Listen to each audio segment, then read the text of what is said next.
가끔 이런 질문을 받을 때가 있습니다. 목사님, 하나님은 전지전능하신 분이셔서 우리들의 생각들을 다 아시지요? 네, 그래서 제가 네, 대답을 합니다. 그러면 우리들이 무엇을 생각하고 있는지도 아시고 또 우리들이 기도할 때에 무엇을 구할 것인가도 이미 알고 계시지요? 네. 하나님이 이미 우리들이 무엇을 간구할지 다 알고 계신다면 왜 우리들이 기도해야 하나요? 기도할 때 단지 하나님, you know 그렇게라고만 말하면 안 되나요? 그럴듯한 질문이죠. 논리적으로 아주 상당한 질문입니다. 또 이런 질문을 하는 분들이 즐겨 인용하는 성경 구절이 있습니다. 이 말씀은 예수님께서 직접 하신 말씀이기도 합니다. 마태복음 6장에 나오는 말씀인데요. 기도할 때 이방인과 같이 중언부언하지 말아라. 그들은 말을 많이 하여야 하나님께서 들으실 줄로 그렇게 생각을 하느니라. 그러므로 너희들은 그들을 본받지 말아라. 시작. 구하기 전에 너희에게 있어야 할 것을 하나님 너희 아버지께서 아시느니라 그랬어요. 또 조금 더 내려가면은 31절과 33절에 염려하여 이르기를 무엇을 먹을까 무엇을 마실까 무엇을 입을까 하지 말아라. 이는 다 이방인들이 구하는 것이다. 하나님 알지 못하는 사람, 믿음이 없는 사람들이 늘 무엇을 먹을까 무엇을 마실까 그런 것들을 하나님께 기도한다는 거예요. 너희 하늘 아버지께서는 시작. 이 모든 것이 너희에게 있어야 할 줄을 아신다. 그러니까 무엇을 먹을까 무엇을 마실까 무엇을 입을까 이 소위 말해서 이 기본적인 생활에 필요한 모든 것들은 다 아신다 그런 얘기예요. 그런데 우리가 늘 기도 안 하면은 늘 그런 것들을 기도할 때가 있다는 거예요. 그런데 그렇게 기도하지 말고 그런즉 너희는 먼저 그의 나라와 그의 의를 구하라. 그리하면 이 모든 것을 너희에게 더하시리라. 그러면서 이 예수님께서 직접 다 하신다고 하시는데 우리가 무슨 구체적으로 또 기도해야 될 게 뭐가 있나요? 그냥 you know 그러면 되잖아요. 그런데요.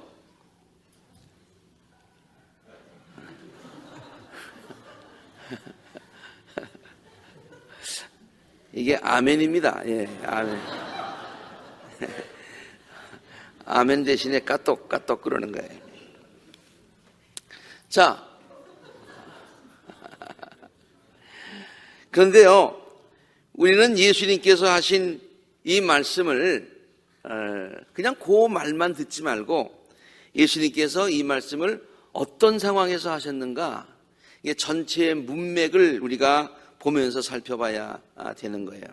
그래서 이것을 영어로는 context, 전체의 문맥을 통해서 그 말이 어떤 뜻인가를 알아봐야 된다는 거예요. 첫 번째 말씀은요, 보면은 기도할 때에 중언부언하지 말라는 말씀 하시면서 이 말씀을 하신 것이에요. 중언부언이라고 하는 것은 똑같은 말을 간절함 없이 기계적으로 습관적으로 반복하는 것, 이걸 중언부언이라고 합니다. 그러니까 같은 말을 해도 정말 간절한 마음이 있고 정말 진지한 마음이 있으면은 100번을 얘기해도 중언부언이 아니에요.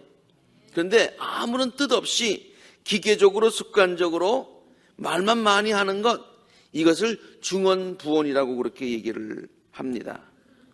네, 그렇게 하지 말아야 될 것을 말씀하시면서 하나님이 이미 다 알고 계신다라고 말씀을 하신 내용이죠.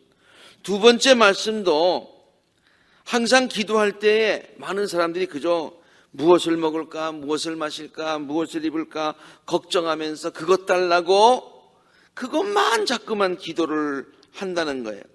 근데 예수님께서 그거 간구하지 말라는 얘기가 아니라 그것보다 더 중요한 게 있다를 가르치시는 거예요. 하나님의 나라와 하나님의 의와 이것을 먼저 구하라. 그러면 하나님께서 우리들이 필요한 것을 미리 다 아시고 계시기 때문에, 이미 아시고 계시기 때문에 그것들을 더하여 주실 것이다 라고 하는 그러한 문맥 가운데서 이 말씀을 하셨다, 그런 얘기입니다. 그러므로 예수님의 이 말씀은 하나님이 이미 우리들의 생각을 다 알고 계시기 때문에 우리들이 구체적으로 기도할 필요가 없다라는 그런 가르침을 주시려고 하는 것이 아니라, 중언부언하지 말아라, 그리고 그저 늘 무엇을 먹을까 무엇을 마실까 그거 걱정하지 말고, 그것만 하지 말고 조금 더 높은 차원, 기도의 차원을 좀 높여라, 기도의 차원을 넓혀라, 기도의 차원을 깊게 해라 라고 하는 그러한 말씀 가운데서 이 말씀을 하신 것이다. 근데 성경에는요, 이렇게 하나님이 알고 계시기 때문에 기도할 필요가 없다, 그 말씀을 성경이 가르치는 것이 아니라 성경의 여러 군데를 보면은요, 정말 구체적으로 우리들이 간절하게 하나님 앞에 기도해야 된다라고 하는 것을 가르치고 있어요. 하나님이 아시니까 기도하지 말아라가 아니라 간절히 하나님 앞에 의지하는 마음으로, 신뢰하는 마음으로 하나님께 마땅히 구할 것을 구해라 라고 하는 것을 성경이 우리에게 가르치고 있다는 것을 발견하게 됩니다. 오늘 우리가 에스겔서에 있는 말씀을 함께 읽었어요. 잘 읽어주셨어요. 긴 성경 말씀인데, 에스겔은 선지자 이름이죠. 남왕국이 멸망을 하고 백성들이 바벨론에 잡혀갈 때에 바벨론에 함께 포로로 잡혀갔던 선지자였습니다. 남왕국이 멸망할 그때쯤에 예레미야도 있었는데 예레미야는 잡혀가지 않았었죠. 거기에 있다가 나중에 이집트로 이렇게 가게 되었습니다만, 에스겔은 포로로 잡혀갔어요. 에스겔서 1장 1절에 보면 아주 분명히 나와 있어요. 그때에 내가 포로로 잡혀온 사람들과 함께 그발 강가에 있었다. 아마 포로로 잡혀간 사람들이 힘들면은 그발 강가에, 허드슨 강이 아니라 그발 강가에 나와가지고 아마 자기들끼리 이렇게 서로 고향 얘기를 하고 아마 그랬던 것 같아요. 근데 그 가운데에 지금 에스겔이 있는 것입니다. 그 당시 상황을 우리가 구약의 역사를 통해서 잘 보았습니다만은 예루살렘 성전은 다 폐허가 됐고요. 그리고 예루살렘의 왕도 정말 처참한 모습으로 바벨론의 포로로 잡혀갔어요. 이스라엘 백성들이 얼마나 절망하였는가 하는 것을 쉽게 짐작할 수 있지 않겠어요? 저들의 자존심이었던 예루살렘 성전이 다 무너지고, 그리고 저들의 왕이 같이 끌려가고, 이제는 소망이 없다라고 생각하는 바로 그때입니다. 바로 그때에 하나님께서 에스겔에게 환상을 보여주신 거예요. 에스겔서 1장 1절과 3절 보니까 나는 하나님이 하늘을 열어서 보여주시는 환상을 보았다 그랬어요. 에스겔이 본 환상의 내용이 무엇입니까? 긴 얘기를 짧게 하자면은 하나님께서 에스겔에게 보여주신 환상의 내용은 회복에 대한 약속입니다. 내가 너희들을 회복시켜 주겠다. 이것은 나의 뜻이다. 나의 약속이다. 내가 약속했으니 반드시 내가 이루겠다라고 하시는 그런 말씀이에요. 오늘 우리가 함께 읽은 에스겔서 36장에 보면은요, 하나님께서 이스라엘 땅과 백성들을 어떻게 구체적으로 회복시켜 주실 것인가에 대해서 아주 구구절절 그렇게 구체적으로 약속을 하고 계십니다. 내 백성 이스라엘이 곧 고국으로 돌아올 거래요. 잡혀갔는데, 지금은 포로로 갔는데 돌아올 거래요. 그리고 예루살렘 성전에 이제 많은 사람들이 포로로 잡혀가서 사람들이 이제 텅텅 빈 도시가 되었는데, 이제 거기에 다시 인구가 늘게 되고 성읍들의 사람들이 다시 살고 폐허를 다시 건설하게 될 거래요. 이제 사람들의 숫자가 점점 줄어드는 것이 아니라 사람들의 숫자가 점점 더 많아지고 번창하게 될 것이래요. 그리고 지금은 폐허가 됐지만은 하나님께서 나중에 회복시켜 주시면 전보다 더 좋아지게 해 주시겠대요. 네. 그리고 하나님께서 회복해 주시면은 너희는 다시는 굶주림 때문에 여러 나라들에게 조롱을 받지 않는 넉넉한 삶을 살게, 풍요로운 삶을 살게 해 주실 거라고 약속하시는 거예요. 그러면서 뭐라고 말씀하시는 거 아니? 황폐되었던 바로 그 땅이 이제는 에덴 동산처럼 되게 될 거래요. 네. 여러분, 에덴 동산 아시죠? 너무 풍요하고 풍요롭고 아름다운 곳의 대명사처럼 그렇게 알고 있는 그 에덴 동산처럼 될 것이래요. 하나님께서 모든 것을 다 회복하여 주시는데, 이 말을 듣고 있는 이스라엘 백성들이 좋긴 좋은데 그런 일이 어떻게 일어날까? 아마 그런 생각을 했던 것 같아요. 하나님께서 그 마음을 아시고, 나 주가 말하였으니 내가 이룰 것이다. 나는 전지전능한 하나님이다. 내가 말하였으니 내가 친히 이루겠다 라고 말씀을 해 주신 거예요. 와, 이게 36장에 나오는 말씀인데요, 이 36장에 나오는 하나님의 회복에 대한 약속들, 말씀들, 이 말씀을 들을 때 이스라엘 백성들이 얼마나 마음 가운데 벅찼을까, 얼마나 마음 가운데 소망이 솟아났을까를 쉽게 상상해 볼 수 있지 않겠어요? 그런데 아마 또 이런 생각도 했을 거예요. 참 좋은데, sounds great. 근데 how come it happens? 어떻게 그런 일들이 이루어질 수 있겠는가? 라고 의심하는 사람들도 있었을 거예요. 하나님께서 그 마음을 다 아시고 이번에는 아주 37장에 넘어가면은 환상을 보여주시는 거예요. 자, 하나님께서 말씀하실 때 참 하나님이 놀라우세요. 예. 말씀으로 구체적으로 이렇게 하나하나 구구절절 약속하시고, 그리고 그것을 아주 시네마스코프로 그냥 아주 영상으로, 환상으로 구체적으로 보여주시는 거예요. 그것이 우리가 잘 알고 있는 에스겔 골짜기의 환상입니다. 에스겔 골짜기의 환상, 우리가 너무나 잘 아는 환상이죠. 그것이 바로 이러한 상황 가운데서 하나님께서 회복에 대한 약속을 주시고, 그리고 더 이스라엘 백성들에게 확신을 주시기 위해서 보여주신 그와 같은 환상이에요. 그 환상 여러분 잘 아시지만은 하나님께서 에스겔을 골짜기 가운데로 데려갔는데 거기에는 뼈들이 가득 차 있었어요. 그것도 아주 마른 뼈들이에요. 그것 가지고는 아무것도 할 수가 없어요. 그런데 하나님께서 이 에스겔에게 그 뼈들을 향해서 대언하게 하십니다. 하나님의 말씀을 선포하고 나니까 어떤 일이 일어나고 있는 거 아니? 그 뼈들 위에 힘줄이 뻗치고 살이 오르고 살 위로 살같이 덮여가지고 그 뼈가 살아나는 거예요. 근데 그것이 하나가 아니에요. 보니까요, 내가 명을 받은 대로 대언을 하니까 이제는 생기가 그 뼛속에 들어가니까, 사는 그 사람 속에 들어가니까 그들이 곧 살아서 제 발로 일어나서 섰는데 이게 한둘이 아니라 엄청난 군대를 이루었다라고 하는 거예요. 군대.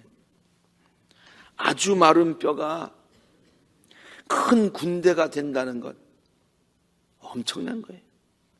황폐했던 땅이 에덴 동산처럼 회복된다고 하는 것, 이거는 인간의 생각으로는 불가능한 것입니다. 그런데 하나님은 그 일들을 이루실 계획을 갖고 계시다는 거예요. 하나님께서 그러한 뜻과 계획을 갖고 계시니 하나님이 친히 이루시겠다는 거예요. 하나님은 무에서 유를 창조하신 분이시고 능력에 한이 없으신 분이시기 때문에 우리가 하나님을 전능자 하나님, Almighty God, Almighty God. 그 전능자 하나님이 이루시겠다는 거예요. 하나님께서 이런 일을 이루어 주신다니 얼마나 기쁜 소식입니까? 마른 뼈와 같은 절망적인 상황에 있었던 백성들이 이제 다시 큰 군대가 된다니 얼마나 저들의 마음에 소망이 넘쳤겠습니까? 황폐했던 땅이 에덴 동산처럼 회복되는 소망을 가졌을 것입니다.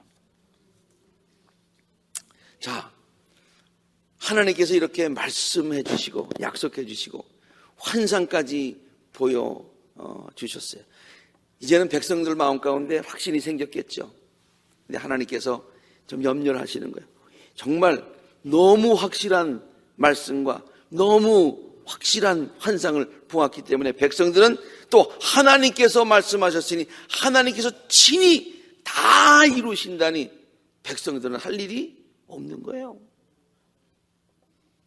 아니, 백성들은 할 일이 없다고 생각할 수도 있는 거예요. 그렇죠? 뭐 하나님이 다 해주시겠다는데, 하나님의 뜻이라는데, 열심을 통해서 하나님이 이루시겠다는데, 친히 이루시겠다는데, 백성은 그러면 우리는 그냥 가만히 있으면 되는 겁니까? 라고 생각할까봐 하나님께서 이 말씀을 하시는 것입니다. 이게 오늘 본문 말씀의 가장 중요한 내용입니다. 나 주 여호와가 말하노라. 그래도 이 말은 그래도는 무슨 말이에요? 이스라엘을 회복시켜 주는 것이 나의 뜻이고 나의 계획이고 내가 그렇게 할 것이지만 너희들이 해야 될 게 있다는 거예요. 시작. 이스라엘 족속이 이와 같이 자기들에게 이루어 주시기를 내게 구하여야 할지니라. 내게 구하여야 할지니라. 네. 세미나를 마치고 이제 비행기를 타고 쭉 오면서 성경을 읽는 중에 이 말씀이 제 마음 가운데 굉장히 큰 감동으로 다가왔어요. 그래도 하나님께서 그래도 내게 너희들이 간구해야 할지니라 라고 하는 이 말씀이 마음 가운데 큰 감동이 되어서 오늘 여러분들에게 이 제가 받은 은혜를 함께 나누는 것입니다. 에스겔서의 이 말씀은요, 우리 모두에게 큰 도전을 줍니다. 아까 그랬잖아요. 하나님이, 예수님이 다 하신다는데 우리가 무슨 기도할 게 있어요? 하나님이 다 이루어 주신다는데 우리가 뭐 할 게 있어요? 우리 그냥 가만히 있으면 되잖아요. No, 그렇지 않다는 거예요. 그래도 내게 구하여야 할지니라.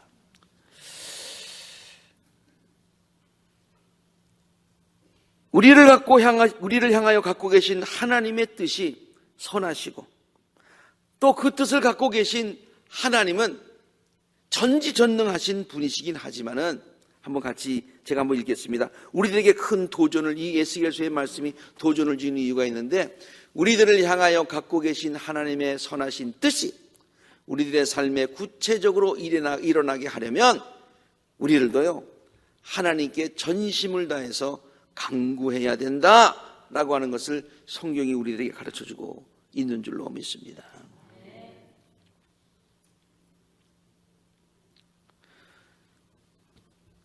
이스라엘 백성들이 이제 바벨론의 포로로 잡혀가고 예루살렘이 황폐해지고 하는 이 모든 역사가 단순히 이스라엘 역사만은 아니에요. 그걸 가만히 생각하면서 우리들의 삶에 한번 그것을 적용해 봤습니다. 황폐했던 땅이 에덴 동산처럼 회복되고요. 우리들의 삶도 황폐해질 때가 있잖아요. 우리들의 삶도 어떤 때는 완전히 말라버려서 골짜기에 버려진 뼈들처럼 아무런 능력이 없다라고 느껴질 때도 있잖아요. 그런데 황폐했던 땅이 에덴 동산처럼 회복되고 완전히 말라버려서 골짜기에 버려진 뼈들이 큰 일을 감당하는 군대를 이룬다고 하는 것은 정말 기적 중에 기적입니다. 우리가 이것을 기적이라고 부르는 이유는요, 우리의 힘으로는 도무지 이룰 수 없는 것들이기 때문이죠. 그런데 우리는 우리들의 삶에 이런 기적들이 필요할 때가 많이 있음을 체험합니다. 살다 보면은 우리들의 삶이 에덴 동산을 잃어버리고 황폐되어 있음을 느낄 때가 많이 있어요. 어떻게 회복해야 될지 모를 때가 많이 있어요.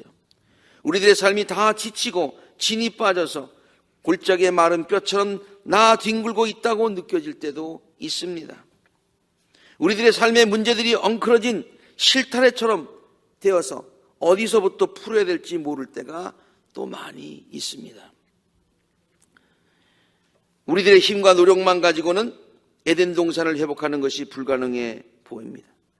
우리들의 힘과 노력만 가지고는 다시 우리들의 삶에 소망을 갖고 용기를 갖는 것이 힘들어 보입니다. 도무지 풀릴 것 같지 않아 보입니다. 그래서 우리들은 우리들의 삶에 기적이 일어나기를 소망합니다. 그리고 기적은 필요합니다. 그런데 기적이 무엇입니까? 기적이 뭐예요? 기적은요, 하나님께서 우리들의 삶에 개입하셔서, 하나님이 우리들의 삶에 개입하셔서 인터벤션, 간섭하셔서 우리의 힘만 가지고는 불가능했던 일들이 가능으로 바뀌는 것, 이걸 우리는 기적이라고 부릅니다. 여기에 필요한 것이 하나님의 개입을 요청하는 우리들의 기도입니다. 이 기적이 일어나기 위해서 하나님의 개입, 하나님이 우리들의 삶에 개입하셔야 되는데, 그러기 위해서 그 개입을 요청하는 것, 이것이 우리들의 기도다, 그런 얘기예요. 물론 하나님은 은혜가 풍성한 하나님이셔서 우리들이 너무 무지할 때에, 우리들이 너무 약해 있을 때에, 우리들이 간구할 힘조차, 믿음조차 없어졌을 때에 우리의 의지와는 상관없이 무조건 우리들의 삶에 개입하셔서 도와주실 때도 있습니다. 그렇죠? 그런데요, 대부분의 경우 하나님은 우리들의 요청이 있어야 우리들의 삶에 기쁨으로 개입하여 주신다고 하는 것을 우리는 우리들의 신앙생활을 통해서, 삶을 통해서 많이 경험하게 됩니다. 물론 그냥 들어오실 때도 있지만은, 개입하실 때도 있지만, 그래서 우리를 일으켜 주실 때도 있지만은, 그러나 대부분의 경우에는 우리가 간절히 바랄 때에 하나님께서는 우리의 기도에 응답하셔서 우리의 삶의 기적을 일으켜 주시더라, 그런 얘기예요. 네. 여러분, 큰 발전기가 있는데요, 그 발전기가 돌아가려면 어떻게 돌아가나요? 스위치를 탁 열어야 발전기가 돌아가잖아요. 마찬가지입니다. 하나님의 놀라운 그런 기적을 일으키는 발전기가 하늘나라에 있는데요, 그 발전기를 어떻게 우리가 돌립니까? 저절로 돌아가는 게 아니라는 게, 물론 하나님께서 급하실 때는 돌리셔서 우리들의 삶에 기적을 일으켜 주시지만은 우리가 그 기도로 그 발전기를 돌린다, 그런 얘기예요. 제가 즐겨 쓰는 예화가 있죠. 물레방아가 돌아가는 비유인데요, 물레방아가 돌아갈 때 보면은 그냥 물이 이렇게 쭉 있으면은, 물이 흐르면은 그냥 물레방아가 그냥 돌아가는 것 같지만요, 그걸 아주 고속 촬영을 해가지고 천천히 어떻게 돌아가는가를 보게 되면은 물이 하나하나의 물레방아의 홈에 가득 차면, 그러면 한 클릭이 탁탁 하고 넘어갑니다. 그 다음에 다시 물이 차면 또 탁탁 하고 넘어갑니다. 마찬가지죠.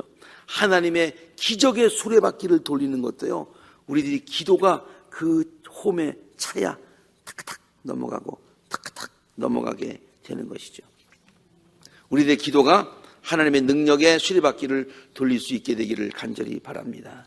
우리들의 삶의 기적을 경험하려면 하나님의 개입을 간절히 요청하는 기도를 반드시 드려야 하는 이유가 바로 여기에 있는 것이죠.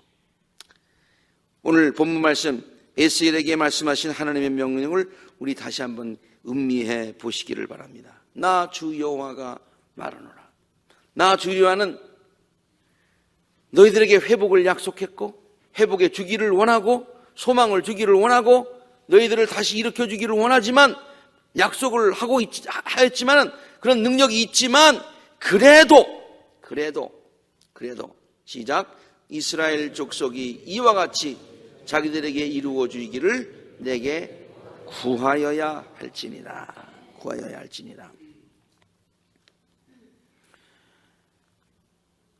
에스겔서의 말씀뿐만이 아닙니다.